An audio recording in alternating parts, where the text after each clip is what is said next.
Brainiac is one of Superman's greatest villains. However, we have never seen him on the big screen, but that does not mean he has never had a movie of his own, so let's look at an animated adaptation of one of the greatest Superman stories.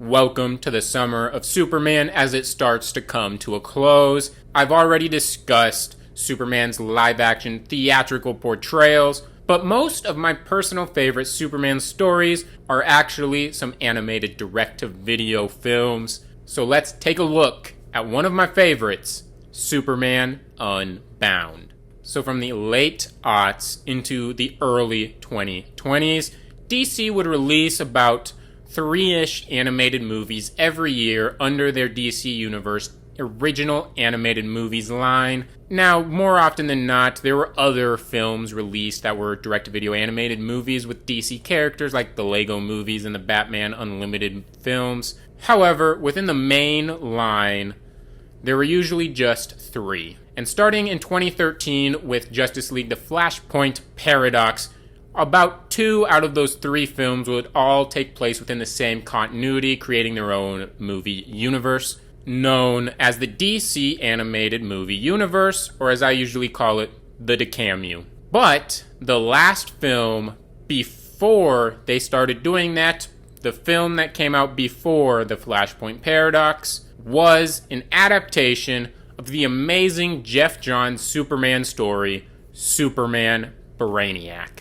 They decided to call it Superman Unbound, though, instead of Superman Brainiac, and keeping the name. I feel like if it said Superman Brainiac, it would perform better, personally. But you have Stana Katic as Lois Lane. I hope I pronounced that right. You have Molly Quinn as Supergirl, John Noble as the villainous Brainiac, and Matt Bomer, Negative Man himself, as Superman. And interestingly enough, Matt Bomer had previously been considered for a couple of live-action roles of Superman.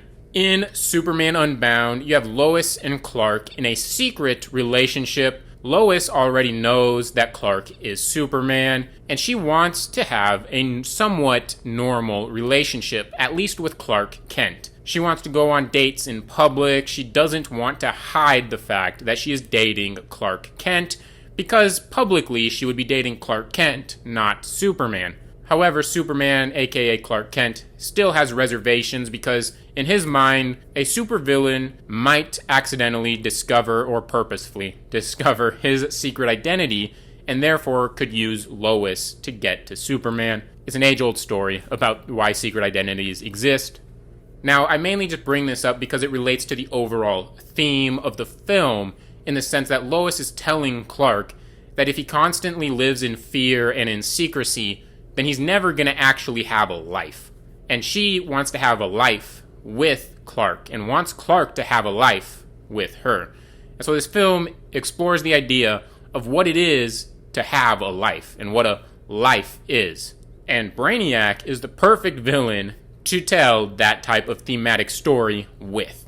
However, the actual plot centers around Brainiac sends a probe and drone to Earth, which Superman eventually defeats. And then Supergirl's also in this movie, and she's with Superman as he's analyzing the Brainiac drone. And that's when she kind of tells Superman that every other iteration of Brainiac that Superman has ever fought was a drone, was a scout. He never has actually seen, he's never actually fought the real Brainiac before. And she goes on to tell this heartbreaking, emotional story about what happened to Kandor on this planet of Krypton, how Brainiac essentially abducted an entire city and bottled it up to become the bottled city of Kandor. And so Superman eventually goes off into space so he can defeat Brainiac once and for all. And while he's there, he gets trapped in the city of Kandor, the bottled city of Kandor, where he meets Kara's parents, Supergirl's parents, Zor-El, and his wife, which I'm blanking and having a brain fart on the name. And then eventually he breaks out of the bottled city of Kandor, Brainiac makes it to Earth, and Superman defeats Brainiac. One of the very interesting things I love about this film is how it is a very faithful adaptation of the comic, but at the exact same time, it has a different overarching theme and tackles it from a different thematic perception.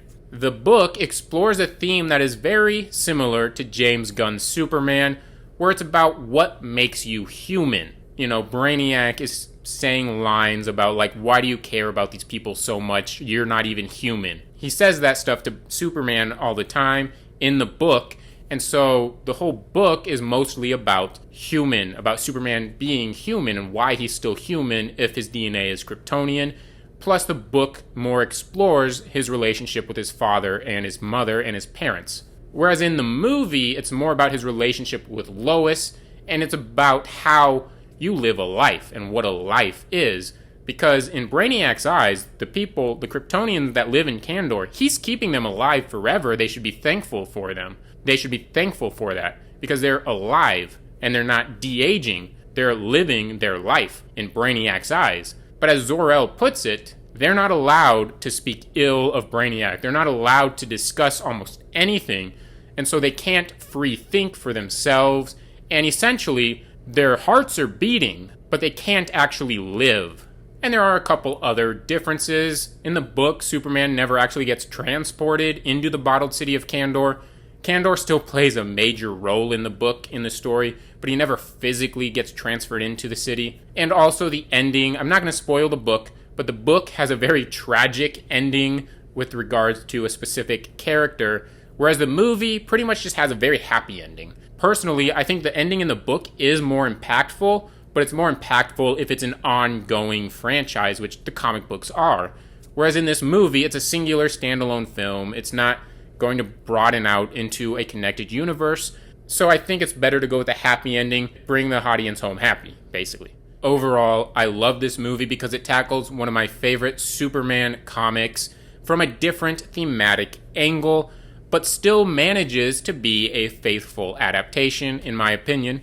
It has a very menacing villain, with John Noble providing a great voice for Brainiac, and Matt Bomer does a great voice performance for Superman. If I had one minor nitpick, it would be the look and design of Superman. I love the animation with regards to everybody else and everything else in this movie, but Superman himself, the main character, does kind of look a little wonky. However, it is still one of my personal favorite Superman animated films, and it is a hidden gem of a comic book movie that definitely deserves a thumbs up. Thanks for watching this video going over Superman Unbound. Share your thoughts in the comments section down below. Hit that subscribe button and notification bell so you can join me on my journey to becoming your comic book movie historian. Smash that like button if you enjoyed this video, and always stay super.